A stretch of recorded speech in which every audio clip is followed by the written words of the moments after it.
And we are live. My name is JP Berg, and this is Politics with Peyman and JP. Today, we will be discussing communism or fascism, activist judges, and the incident with Chud, cannibalistic humanoid underdweller. I believe that's the acronym.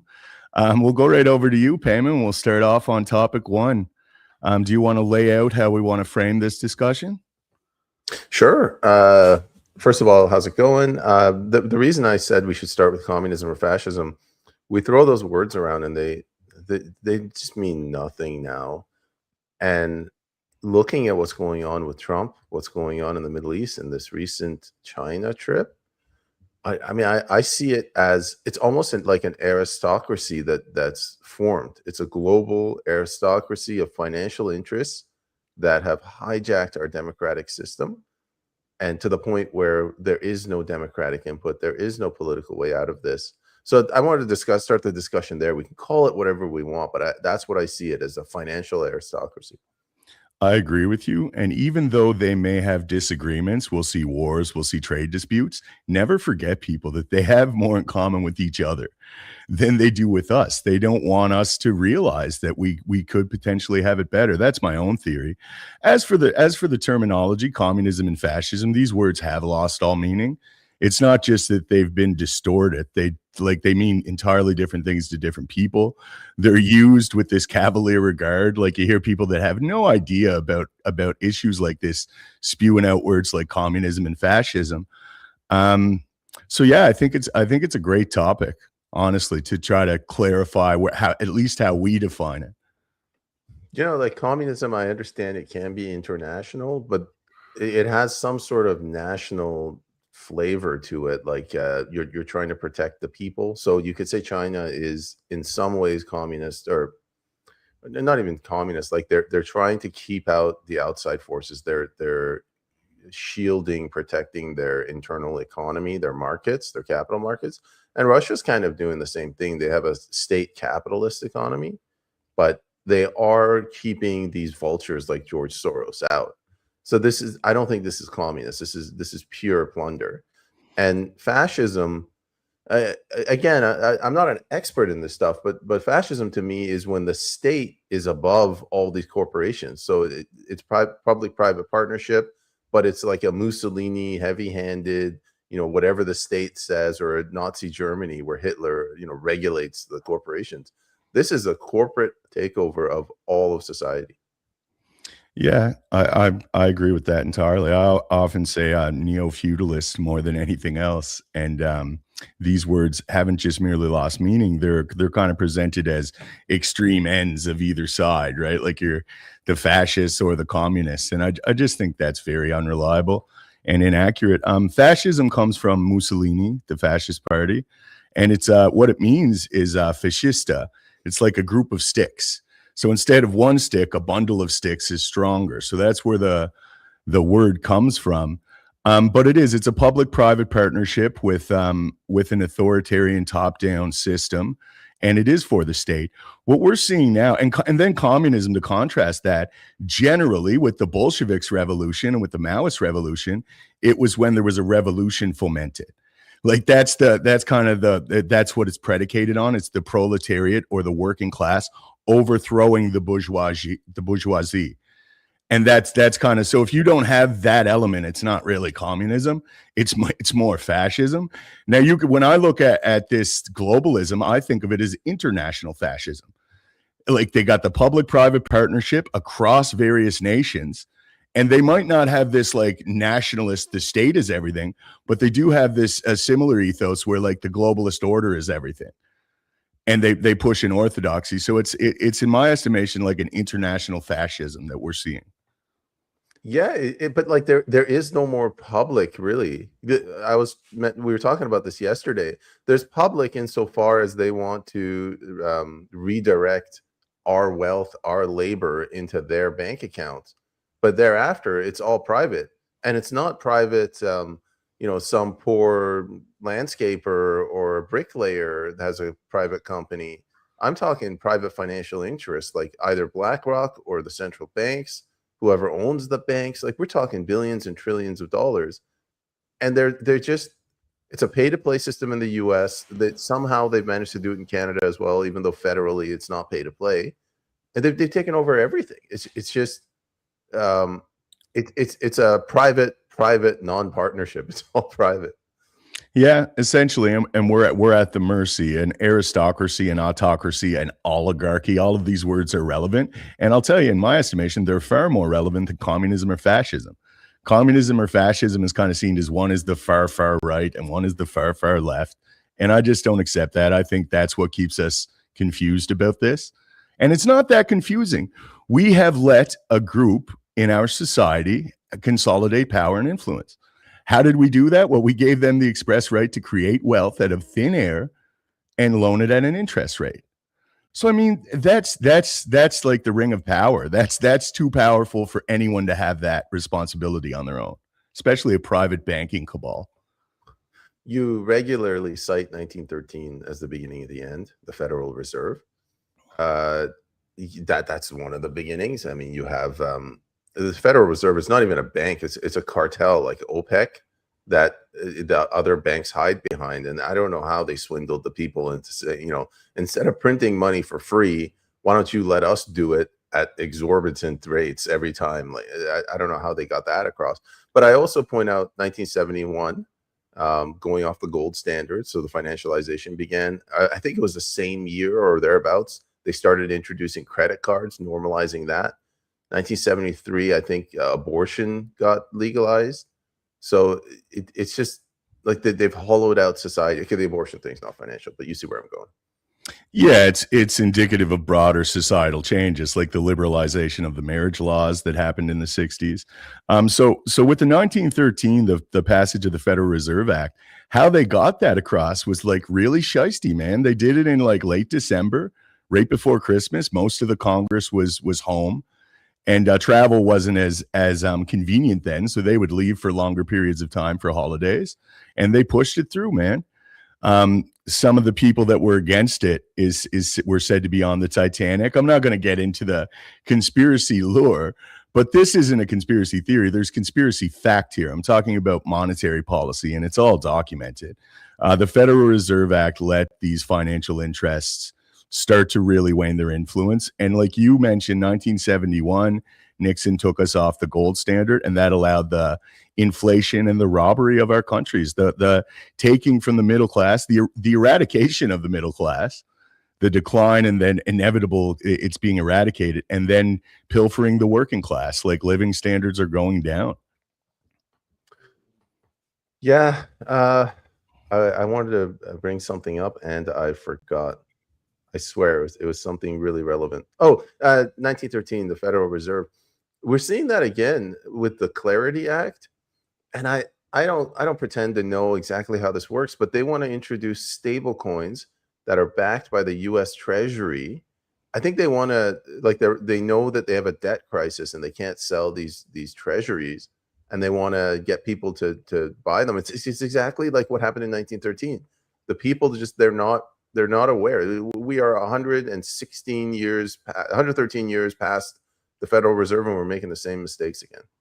I think they realize like the Ponzi scheme nature of it, and I think they're profoundly aware that it's towards the end. I think they're also aware that people are starting to become more aware of this.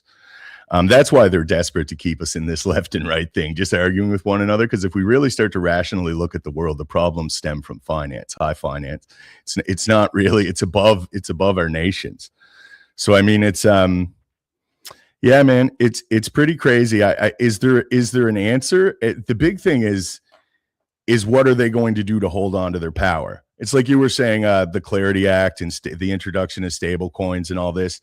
But like what it seems to me is that they're going to try to push us into a more repressive government system. Like you're seeing all these censorship bills coming in play.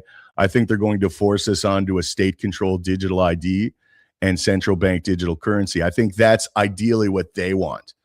And I think right now is the war to come up with a viable alternative to that, because that's what they're going to be pushing.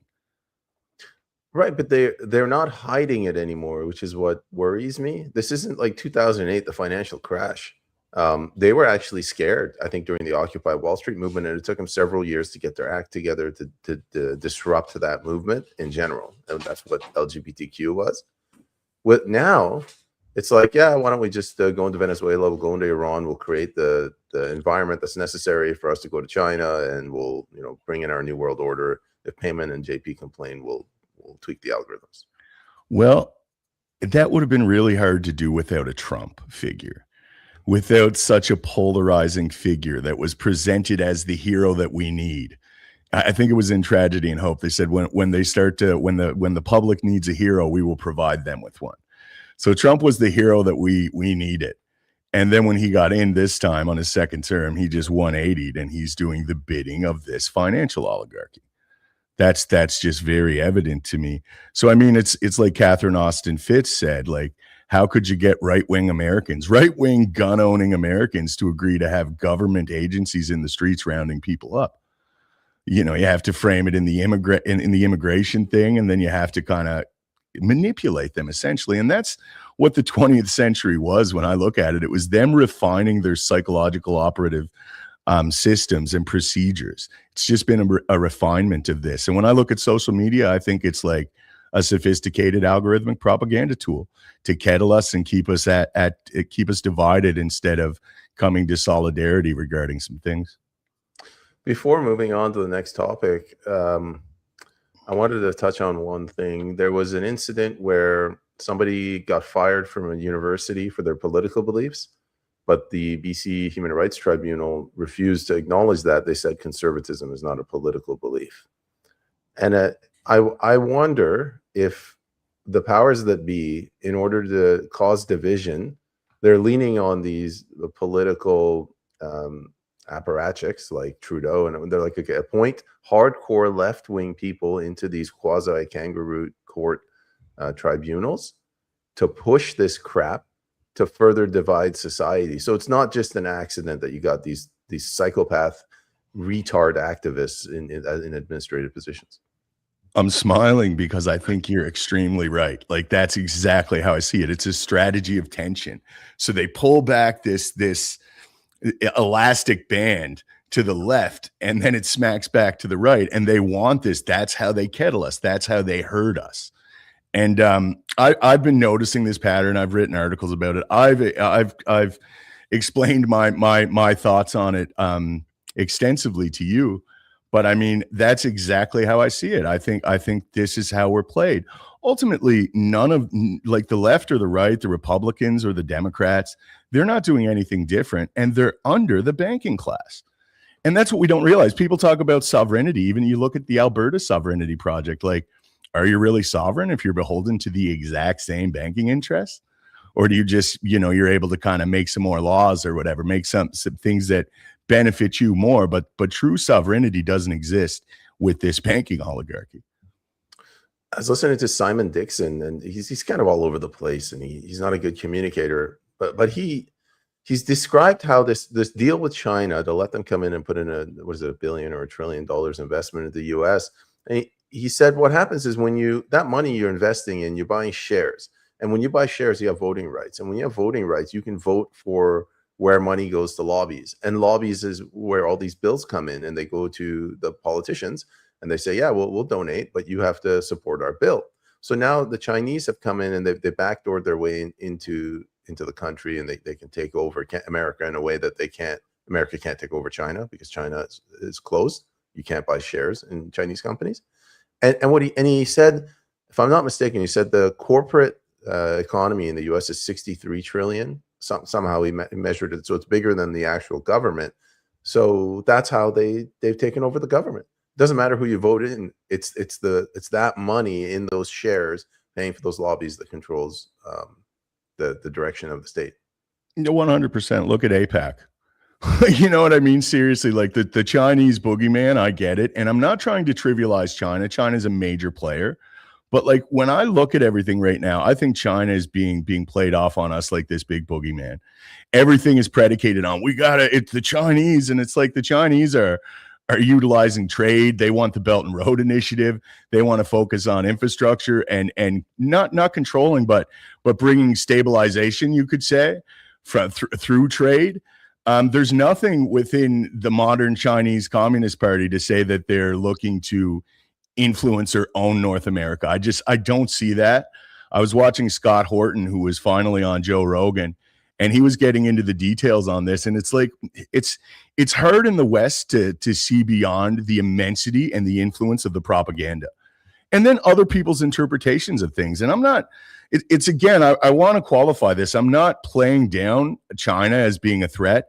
China is an ambitious world power with their own ends. But what we have to worry about here is our own ruling class that are seemingly trying to transition our countries into corporations. That's where our focus should be. And the war machine, the neocon apparatchiks that's just fueling all of these regime change and genocides. That's what I'm seeing. It's World War I all over again. You had a bunch of monarchs in World War I that were playing a game of Risk. People didn't matter. Now I call them the aristocracy. You call them the oligarchy. It's just these people. They're above the rest of us. Yeah, 100%. That much we can definitely agree on, and that I think that's a problem, and I think that's also one thing we all have in common to maybe find some solidarity about. Regarding, I mean, we have a lot of differences, but that seems like it's important enough to be a priority. So with that said, we got about 40 people watching. I will ask everyone if you could please share this stream. I know it's early, but we get most of our shares after the live broadcast, so it still helps us out a lot. And with that said, we'll jump over to topic 2. Activist judges, the human rights tribunals, all these various tribunals. What are your thoughts on this, Peyman? I'll let you kick us off. I guess I skipped ahead. I mentioned the gentleman who got fired for being a conservative, but this is going to be the tip. My prediction is that we are headed towards racial division in Canada, and there's no stopping it. I don't think it's going to happen in the US because they have grit, they have an identity, and they have no problem saying, get the hell out of my country. But in Canada, I think, starting with the Trudeau administration, they've pushed I call them white Canadians, but like the old stock Canadians, second, third, fourth generation Canadians, to the brink. They've impoverished them, they've indebted them, and they've put these activist judges, these blue-haired woke judges and administrators in these tribunals, and they're going to use that to get ordinary rank and file Canadians to turn on immigrants. Yeah, I'll say white Canadians because that's accurate. There's also a massive demoralization campaign against white people. There's like anti-white literature all over the place. There's anti-white rhetoric. We're the one group that you can just be absolutely brutal to. We have this white privilege and we're virtually irredeemable. White people are tired of that. It seems like it's a provocation. The way it's being pushed, again, I interpret the world through psychological operations because that's what I think it is. I think the majority of what we are seeing is essentially written by script writers, and they've refined their practices and they know exactly how to play us off against one another. As for these tribunals, what I see with this is the enforcement. That when you look it up, it says it's quasi judicial, and then when you look up quasi judicial, it gives you a mouthful of Greek salad. Like they should not have the authority that they've been bestowed with, and they're being utilized to enforce a very rigid doctrine of political orthodoxy that's not very popular. That's what it is. It's pro LGBTQ plus. It's pro climate catastrophism. It's pro all of these like woke ideals. And that's when I look at psyops, that's the big psyop. They throw all these divisive culture war issues out there, put them in the forefront, fuel them in the algorithms, and they get us on either side of them. But that's the orthodoxy that they're seemingly trying to enforce. When we say on our side, a lot of people say the problem is that our judges are appointed. They should be elected. I think they're missing the point. It's not that Justin Trudeau appointed somebody who's a little bit left of center. Like they are specifically putting people in positions of power that are mentally deranged. Like they are psychotic. They should not be in any position of authority. Like you shouldn't even be holding a water gun, let alone wielding the law like a weapon. It's as if you went and to one of these people that attacks Chris, Billboard Chris, and just pick him up off the street and put him in one of these tribunals. That's what they're doing. And there is no procedure, there is no law. It's just all based on emotion. Yeah, 100%, man. And it's just the thought of it. It's like I said, Canadians are so detached and complacent about politics. They don't even know that there's these bodies that can like absolutely ruin your life. Like, look at some of the things we've seen. A small business that was they had to pay a massive fine because they didn't want to give a bikini wax to a trans individual. I mean, that was one of the cases. The Barry Neufeld thing, who was forced to pay. I don't know how it works out in the end, but they had a bunch of money that he was supposed to pay for essentially being a conservative. It's pretty wild, man. And again, the catalyst required, if we're going to see any change, is for people to realize what's happening. And it seems like anyone who's trying to interpret what's happening is suppressed more than ever. And the divisive, again, like I say, the algorithm favors the divisive culture war rage bait. So that's what people are finding when they're looking for answers, and they just get lost in it. Let's take the woman, that esthetician that wouldn't give a bikini wax to that man. Let's just call him what he is, a man. Yep. And Chelsea Hillier brought this up. So you have this LGBTQ agenda that's been unleashed on the people. This guy goes into a tribunal and says they wouldn't wax my balls, and they say, oh, well, you have to, that's discrimination. So, and who did they give that penalty to? It was an immigrant woman. I believe she was from the Philippines. So there's this woman that comes from the Philippines. She's goes through this kangaroo court, recognizes that Canada is a dystopia, like there is no rule of law, and she comes out of that court case. And what do you get? You get white Canadians who've been abused by the government since the 60s. They turn around and they attack that immigrant. Why are you here? You're destroying this country. So she must be just like, this country is off the rails. Yeah, and it is from every perspective, honestly. And the pace, I know I'm going off on a bit of a tangent here, but the pace of the mass migration is the most destabilizing factor. It's coming in so fast that there's no integration, there's no assimilation, and we're seeing ethnic enclaves. So, I mean, that's what balkanizes a country. And that's what we have. I mean, we've been now, it's been like almost 10 years, we've been seeing various political candidates dressing up in cultural garb to pander to a specific immigrant community. Like, it was a problem then, you could see, you know what I mean? But nothing's being done about it because, again, we're so detached that we don't even know where to begin. There's no way to get information. People they finally get off the state-funded media, the Canadian Pravda.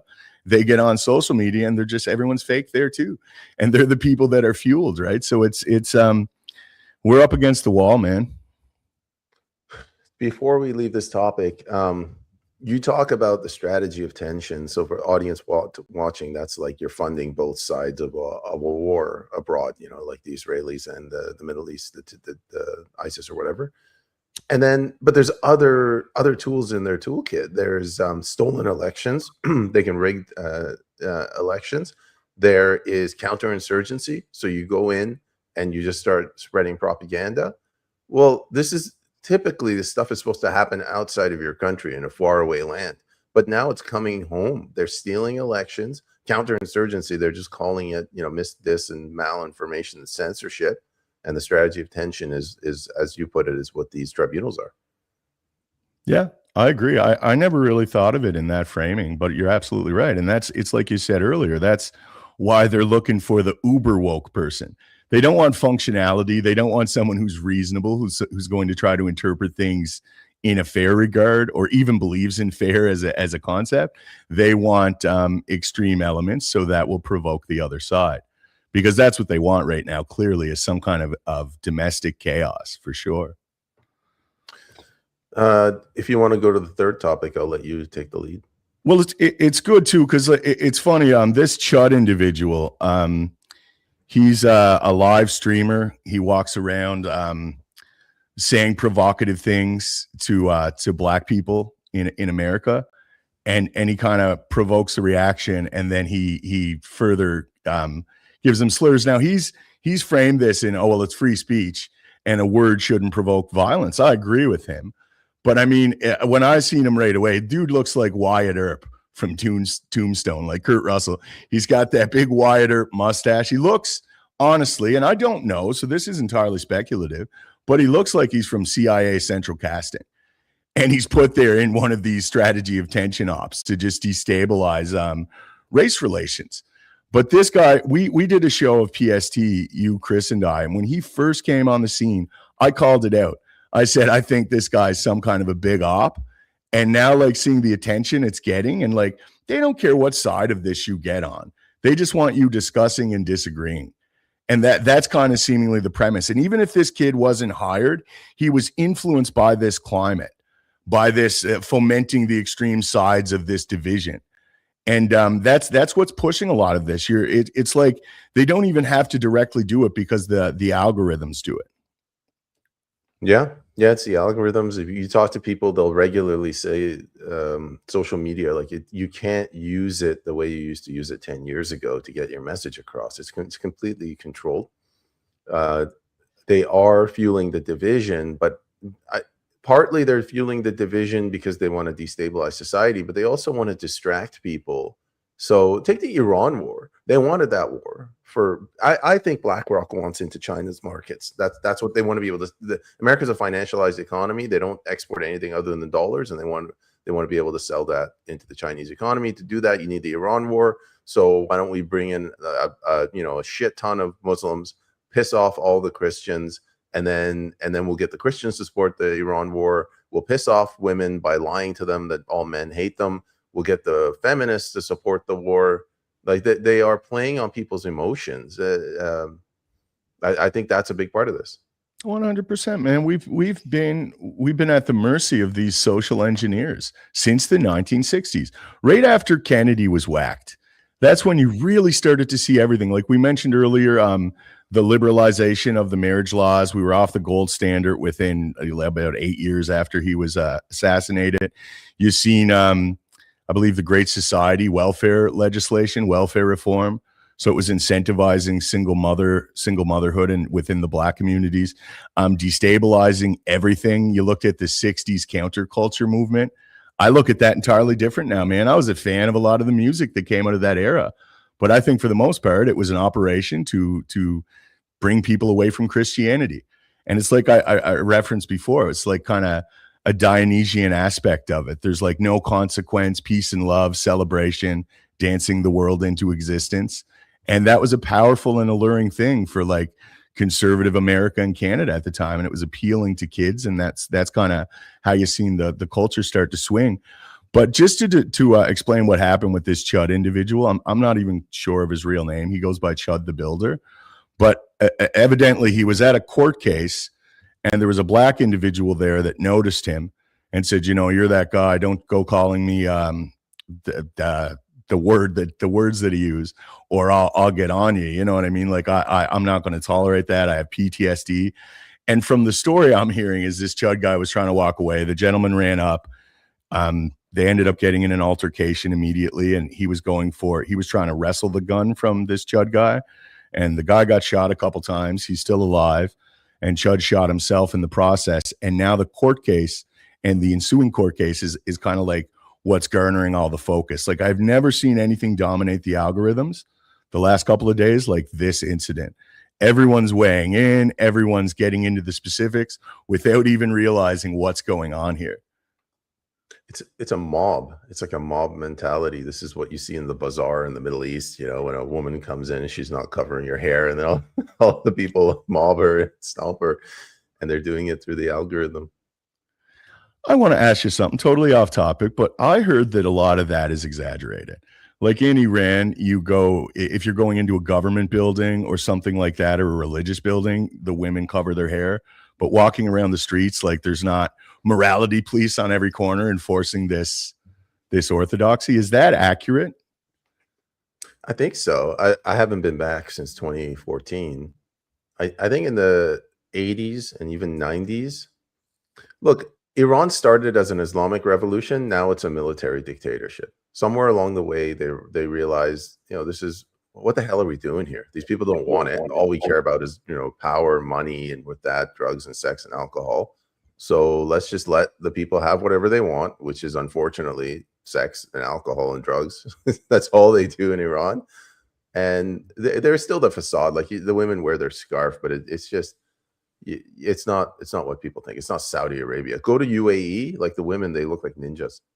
And this is like I'm saying, like everything we get, every piece of information that reaches us in the West is filtered through like several levels of propaganda. And there's the people that the banking oligarchy doesn't like, and they're presented to us as the boogeyman. That's just how it works. And obviously it would work like that when you really think about it. They have every benefit to vilifying these people from their perspective. Yeah, I mean, look at the 79 Iran took hostages. It was their original sin, and America's never forgiven them for that. Okay, well, what about Israel attacking the USS Liberty?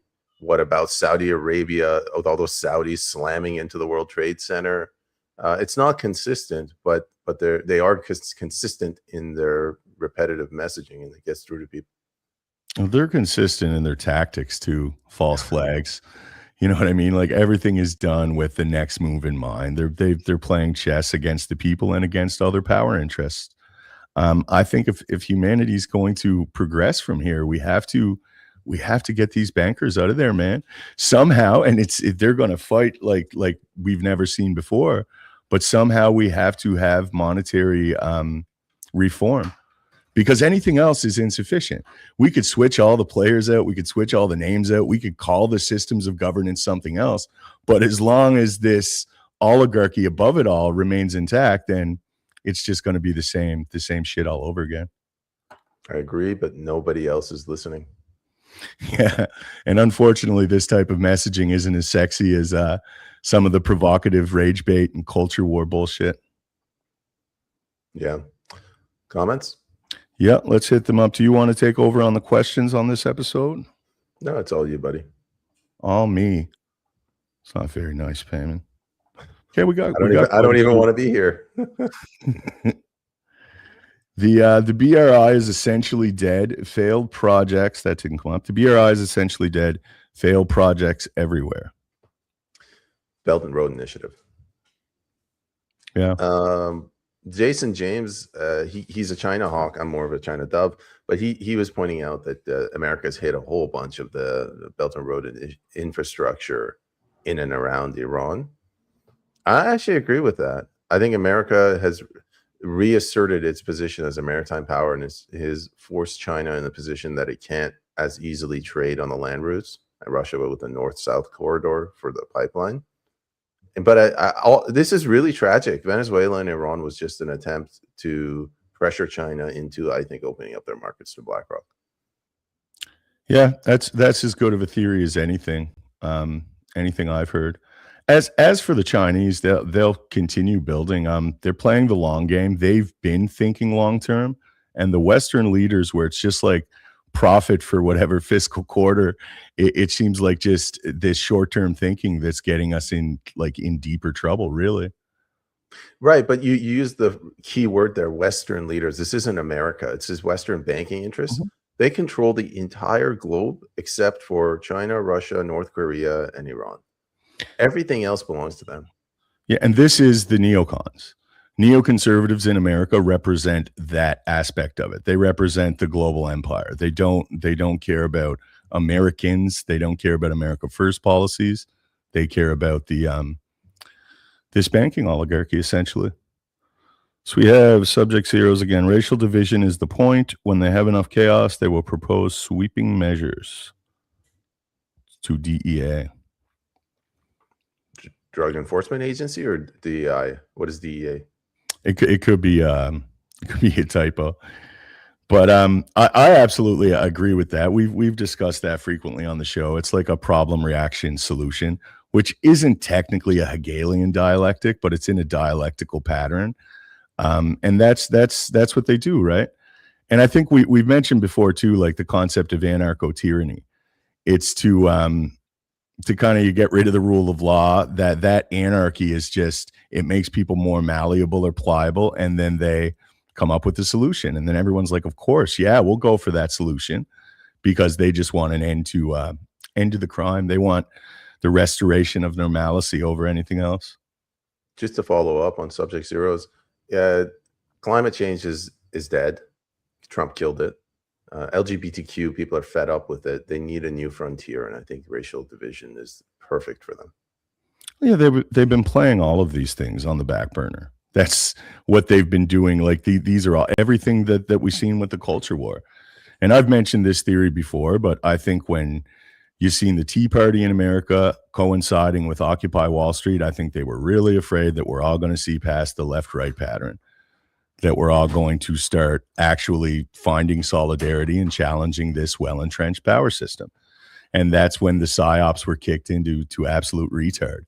And that's where we are now. It's just that they're all over the place. So Andre Malos reposted the stream. Thank you very much, sir. And Squirrel Nuts. They have openly said they want to rid right-wing think. They want to get rid of right-wing people, I would assume. Yeah. I think they're doing it just to piss off the right. They're trying to provoke them into a reaction. But I will admit the right aligns more closely with rural areas, the countrysides, and the countrysides, they're more independent-minded people, which is what they really fear. The right has more variance within that, under that rubric of that designation. Like right, like that could mean libertarian, that could mean authoritarian. Like there's a big spectrum there for the right, where the left is more kind of in lockstep with that. But you're starting to see now rational people on the left, honestly. Like you're starting to not political figures, they're still pushing the extremes, but people that are left leaning, that don't have all of these woke ideals, that actually challenge that from their own side, which is refreshing. Because I really feel like we're being pushed to the extremities of these ideologies. There's another one from Squirrel Nuts. It is an actual war that the right doesn't even recognize yet. The racial division, I guess, is what he's talking about. I don't know. It's his first question was, they openly say they want to rid right-wing think. There's a lot of people that are like, hey, let's just rally the right and go after the left. And I think that's exactly what they want us to think, and that's exactly how they win. In fact, they're banking on that move. I think that's the absolute worst thing we could do. Like, where do we find this left? Where are they at? And what do we do with the left when we get them? Do we re-education camps? Do we just kill them all? Like what is it? Like we got to go to war? Like, I just don't agree with that, man. Could you imagine if you killed all the left in Canada? That's like 98% of the population. It's too vague, it's too ambiguous, and most people, believe it or not, like, we're very politically minded. We're having these conversations. We're on social media. Most people don't know what that means, bro. I work with all kinds of working class people that have no idea what it even means to be left or right. They're learning more now because the culture war is in the forefront, but most people aren't thinking like that. So, I mean, what are we going to do? Just like chaos, civil war? Let's rally the right and go find people that identify as the left? I don't know, man. I don't agree with that. So we got Michael Adamson. We can use the balkanized situation to our advantage. And then he follows it up with a really big one. Balkanization, the breakup of larger states into smaller units, can paradoxically promote unity by resolving deep internal conflicts.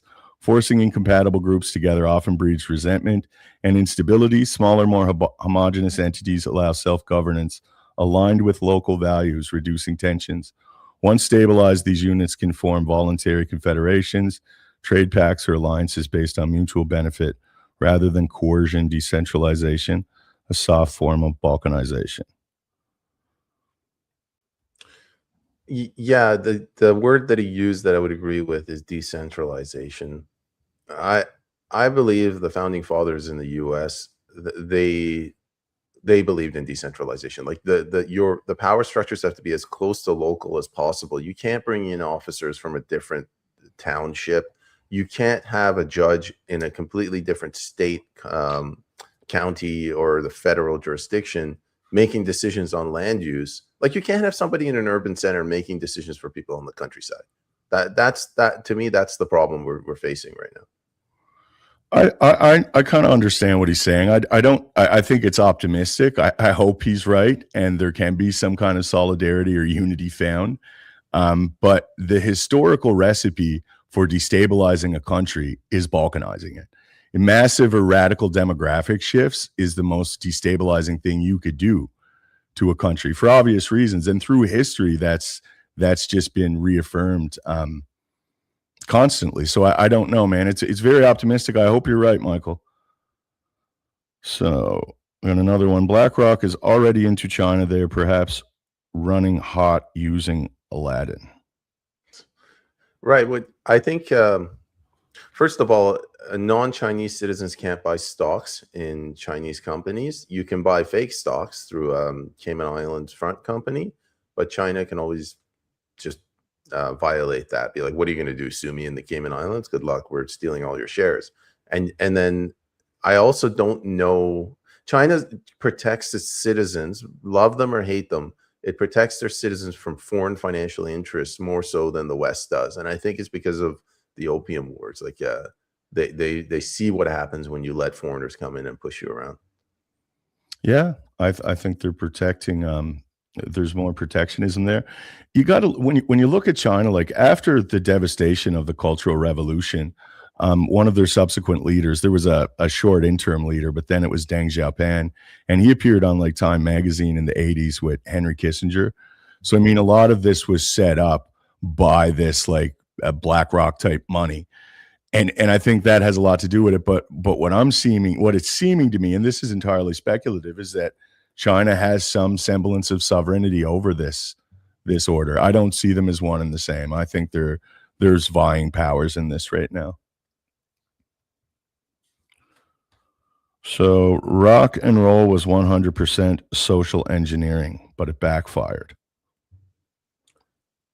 No comments. What are your thoughts? I'm not big on. I'm not into this.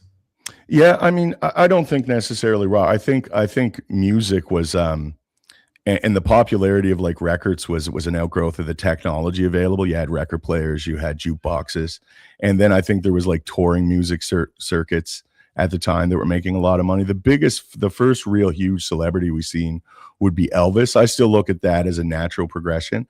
I think, and right around like after '63, the Beatles had broke by then. Even early Beatles, I think, was kind of a natural thing.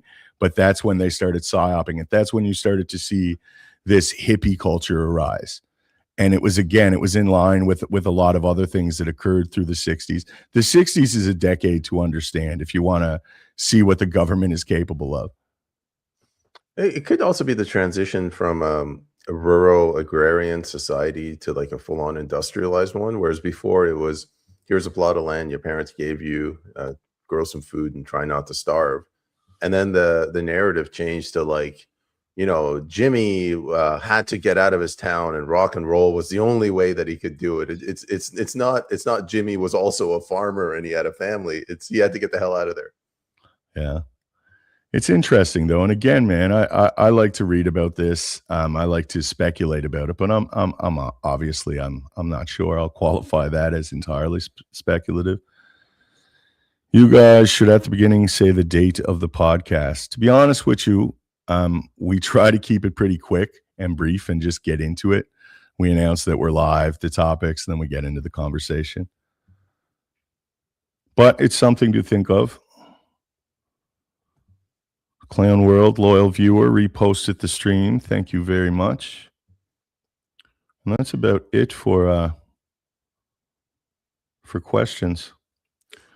Do you have any more thoughts? Yeah, absolutely. I'm going to bring up squirrel nuts. Our municipalities are sort of balkanized strategy, but even they have been UN infiltrated. He's talking about Italy, where they went township to township and started taking it over.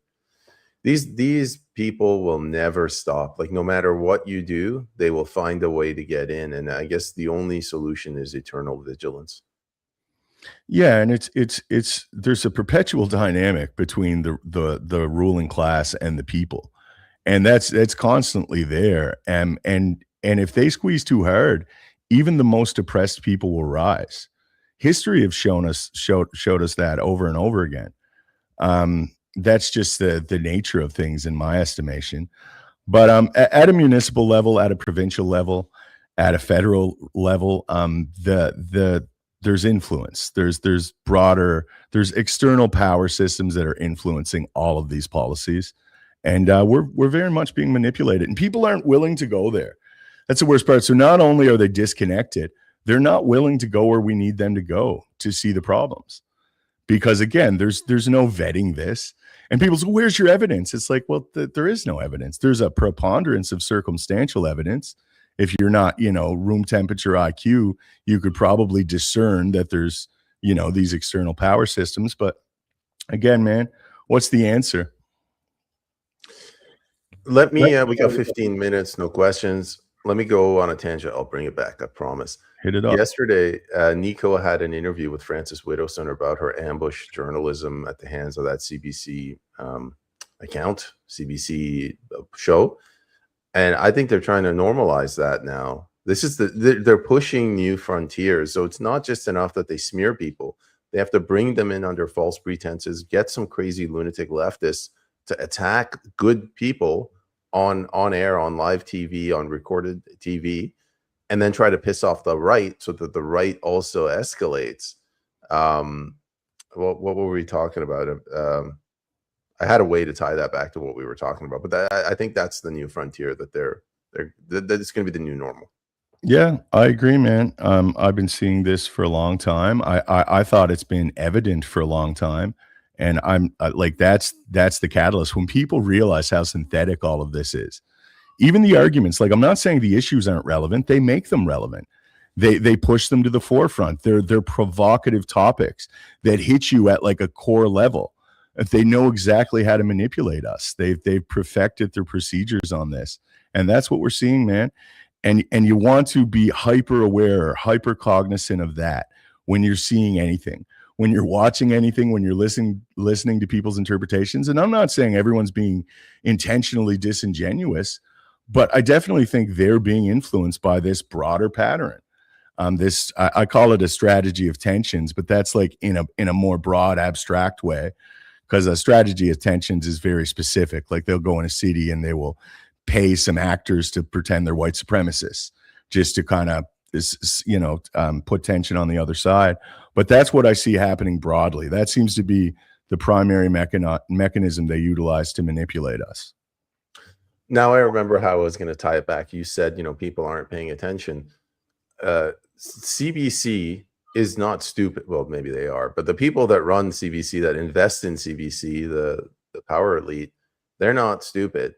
And they're testing the waters. They want to see if the rank and file Canadian, some orthodontist, whatever, is going to be outraged by this. And if they're not, which I suspect they won't because they're not paying attention, they're going to run with this. So you're going to start seeing more and more things like this.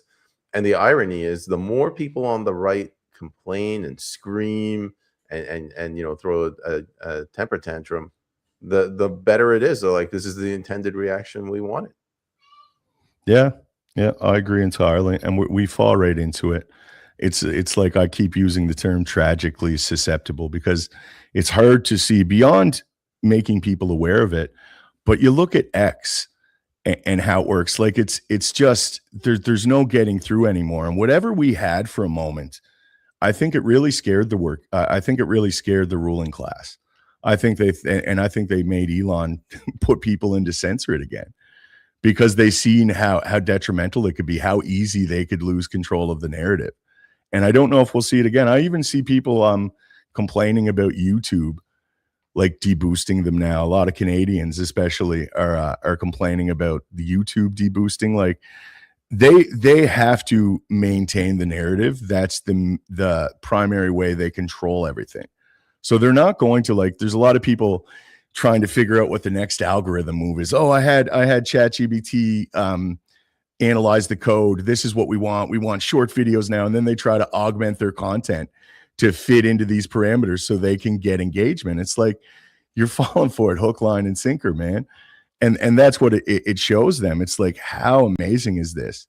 It's a sophisticated algorithmic propaganda tool, social media, where the user themselves become the propaganda, and they're weaponized against other people out there. And it's I don't know if we can use it to get through, and then I don't know what we could use beyond it. So it's a rock and a hard place. I was Matthias Desmond did another podcast. I was listening to him, and he's the guy who famously came up or popularized the phrase mass formation. And we understand it on one side. It's just people having groupthink. They're susceptible to the narrative. But he said there was another aspect of it, which is what you touched on. That people become the propaganda. They believe these lies so strongly that if you provide a counter to them, they start attacking you. And I saw this during COVID, like twice with adult males. I voiced my political opinion, which was an encounter to them, and like 60, 70-year-old, feuding women, they waited until the right time to attack me viciously for unrelated matters. Like society has completely fallen for all of this propaganda. And we always do. There's some people where the only metric they can compete upon is with compliance, and they'll try to outcomply you. And with these systems, when you're in that scenario of mass formation or in a totalitarian society, there's a lot of snitching. And it empowers people. It empowers mediocre people to look out. Oh, my neighbors, they're not following the guidelines. I see 3 cars in their driveway. I'm calling the authorities. Like, that's the worst the worst thing people have within them. And it's exploited by the powers that be. Matthias Desmet, when he wrote Psychology of Totalitarianism, which is the last thing I read by him, and it was a few years ago, but he didn't believe that there was an oligarchy that was influencing this. He looked at the whole thing as some kind of complex system of human behavior. Yep. Which was an interesting take. I'm curious to know if he's changed his mind now, because it seems abundantly clear that there's large powers that are influencing our proclivities for this, even if it is some kind of aspect of collective or societal behavior. I haven't read his book, so I can't comment on that. I was thinking about, have you seen the movie Pleasantville? I believe so, yeah.